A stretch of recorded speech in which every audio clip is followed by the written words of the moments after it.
It started on a quiet Saturday morning, the kind where the only sounds were birds, a leaf blower a few houses down, and the low hum of my coffee maker.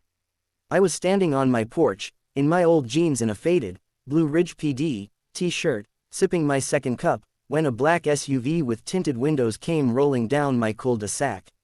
No plates, no markings, just that kind of dark, imposing presence that immediately sets your instincts off.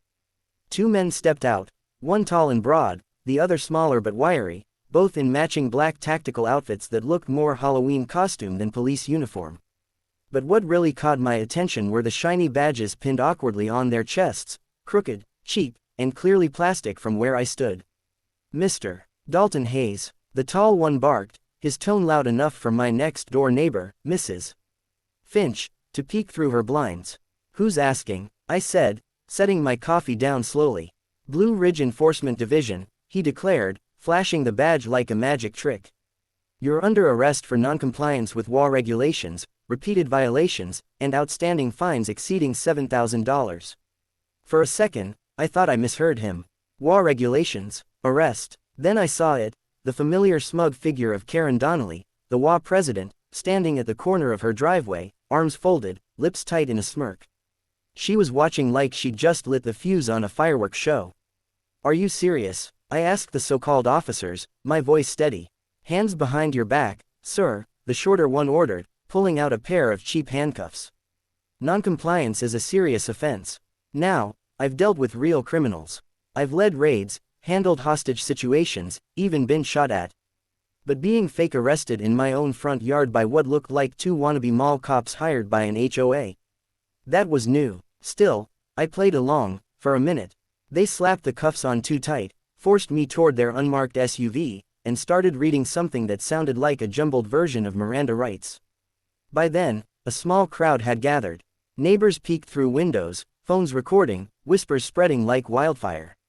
That's when I heard Karen shout, "This is what happens when you think you're above the rules, Dalton. Maybe next time you'll mow your lawn." The crowd gasped. Some even believed it. I saw it in their eyes, that moment of hesitation, wondering if I was actually being taken away for real. But here's the thing, I'm not just some guy who ignores HOA letters. I'm chief of police for the entire Blue Ridge County. And those weren't real officers. I glanced toward my driveway camera, the red recording light blinking. Good, everything was being captured. "All right," I said, turning to the tall one. "Before you throw me in your magic mystery van, I just have one question." "What's that?" he sneered. "What department did you say you're with again?" "Blue Ridge Enforcement Division," he repeated proudly. "Funny," I said, keeping my tone even. "I've been chief of the Blue Ridge Police Department for 15 years, and I've never heard of you." The taller man's confidence cracked. Just a flicker, a twitch at the corner of his mouth. The shorter one glanced at Karen, who was already backing up a step. "Sir, we're just doing our job," the tall one stammered. "Your job?" I raised an eyebrow, because impersonating a police officer is a felony, punishable by up to 5 years in prison. I twisted my wrist and freed one hand, the cheap cuffs snapped easily. The two men froze. The crowd gasped again. "You really should have spent more on your props," I said quietly. I reached into my back pocket, pulled out my badge, the real one, gleaming silver, engraved with Chief Dalton Hayes. Blue Ridge Police Department. I held it up so the entire street could see. Karen's smirk vanished. "Gentlemen," I said, stepping closer. "Drop the cuffs. Step away from the vehicle." "Now, sir," the short one began. "Now," I barked, with the kind of authority that shuts down a room. They froze, then hesitated, then did exactly what I said. My neighbors had stopped recording, most were now just staring, mouths open. The tension was electric, the kind you could feel in your chest. I pulled my phone from my back pocket and hit a single button. Within minutes, 2 real patrol cars rolled into the cul-de-sac, lights flashing, sirens short and sharp. The fakes looked like they'd seen ghosts. My officers stepped out, hands on holsters, eyes locked on the imposters. "Chief," Officer Ramirez said, nodding. "Arrest them both," I said. "Charges: impersonating law enforcement, unlawful detainment, and harassment under color of authority." The two fake cops didn't resist. They couldn't. Ramirez cuffed them, real cuffs this time, and read their rights properly. Karen tried to slip away, but I stopped her. Karen, I said calmly, you want to tell me how these two ended up here? I didn't know they weren't real. She stammered, face pale. They told me they were from the HOA's new enforcement program. An enforcement program that doesn't exist, I said.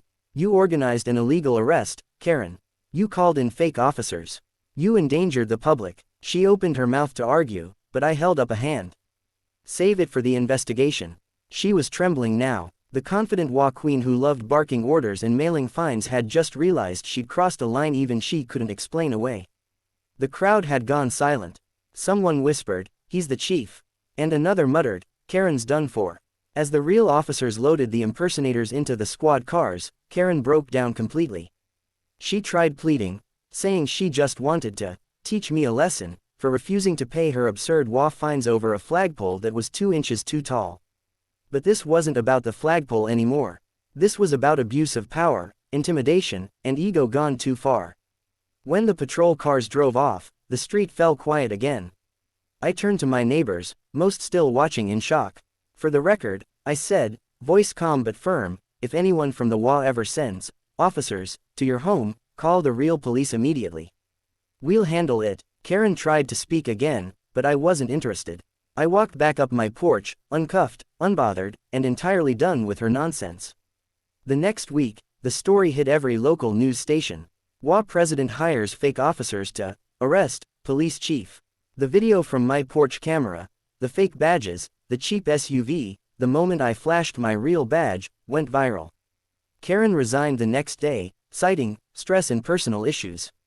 The WA board dissolved a month later after a state investigation found misuse of funds and multiple fraudulent enforcement schemes.